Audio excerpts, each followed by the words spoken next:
In this demo, we'll learn how to save our files to be used for web. That is to say, creating images ultimately destined to go on an HTML page. I have a couple of files open. The one that's currently open here we'll start with.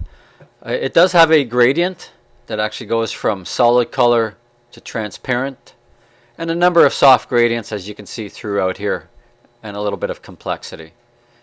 The other one I have is just a very simple graphic using 3 flat colors. So we'll go back to this one to start.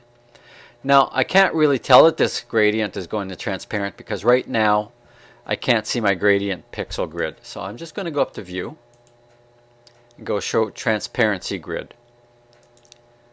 And everything with checkerboard means it's transparent, and it becomes quite obvious now in this gradient that it starts at transparent and becomes more translucent, ultimately becoming more opaque, and then solid at the bottom.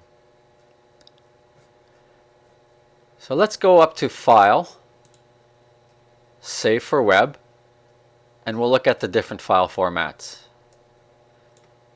So this will pop open a dialog box, and I currently have it set up to 2UP. You can basically have Original, Optimize, which will show you the settings that are currently available, or 2UP to compare the original with the output file.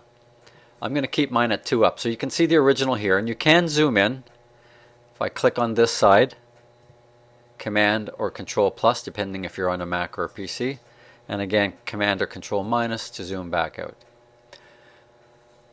Now right now I'll go back on the output side. To cut to the chase, I have some presets up here under Name. It's the 3 main types of formats that you would work with for web. There's the GIF and varieties of quality. Basically a GIF file can only have up to 256 colors in the color palette. So it becomes quite limited, but the advantage to that is that if you're doing something with very few colors in it, those colors will remain solid and they'll be quite consistent all the way through. Then we have the JPEG format, which is commonly used, and we have 3 different qualities. And JPEG is best suited for photographic images or images with many colors, including a complex gradient. Of course, the quality will be higher with the high setting, and it will decrease as you get to the low setting.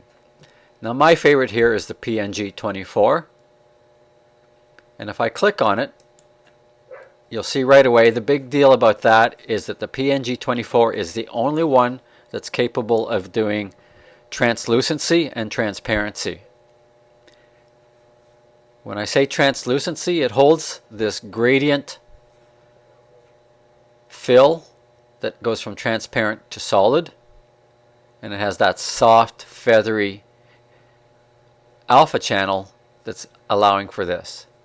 If I was to go to the GIF, and I'll just go to a low color, 32 dithered, you can see that it bands, and as much as GIF can do transparency, it does not do what's called the 8-bit transparency. It only does basically one color can be transparent out of all the color choices. Even if I go up in quality here, 128, the banding becomes a little more refined, but it's still not very good. It's not good enough.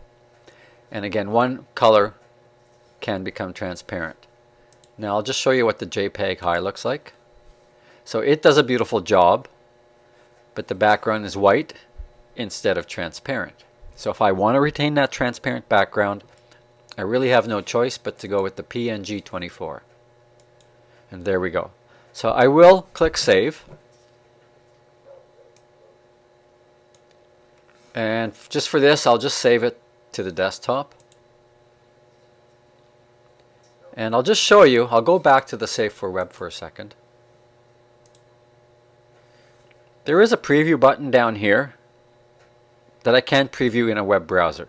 So if I was to preview this, I would see the image on a web page, and I actually can see the HTML code that's being used to place this image on the page. Now the only issue I have with this is if I'm checking for transparencies, it doesn't really do much because I can't put it on top of anything, it's just on a plain white background. But it can be useful for previewing it, definitely. And of course lifting the code if you simply want to have it placed on a page. Now I'm just going to tab back to Illustrator here, and we'll close this. I'm just going to generate a couple of other files here so that we can see the different file types. So I'll also send this one out as a JPEG. So if we go File, Save for Web. And you can see here actually on JPEG High, it looks great, it's just that it doesn't have the transparency. And I can also see that it's 28.22K in file size. And we'll just click Save, and I'll just save that to my desktop for the sake of presentation. And I had one before, so I'll just replace it. And maybe I'll go to that other file that has the three circles, and we'll export this as a GIF with transparency. Save for web. And of course, or the one thing about the GIF transparency, it doesn't have that soft 8-bit depth, if you will. So if I turn on GIF, here let's go with 64 dithered. If I was to zoom up on this, let me zoom up here. We may or may not see it here. It's a little hard to see on the screen, but there's probably going to be what we call white crud. Just these odd little stray white pixels will show up from this. So that's the limitation of the GIF with the transparency feature, because you can only have 256 maximum colors in a GIF. Right now I'm only using 64, and that keeps my file size down to 5.6K. So we'll just export this one. I'll call it 3 circles, and I think I created one like that before, so I'll just write over it, replace. And let's just pop over to Muse quickly. I already have a web page set up here just for demonstration, and I'll simply place those 3 files on the page. And you can see here that I have put a colored background in so that we can really appreciate the transparency features. So if I go place and welcome PNG,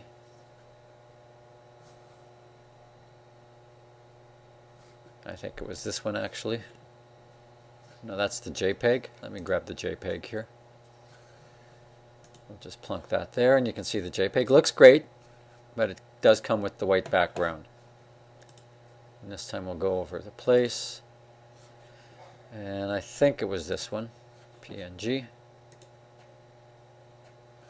And we'll just drop that one in here, and there we go. Now this one holds all of that beautiful transparency. The edges are smooth, and that gradient transparency is slick. It's very soft, and it's beautifully feathered in there, and it's showing the background color in gradually until it becomes more opaque. And last but not least, we'll bring in that GIF with the 3 circles.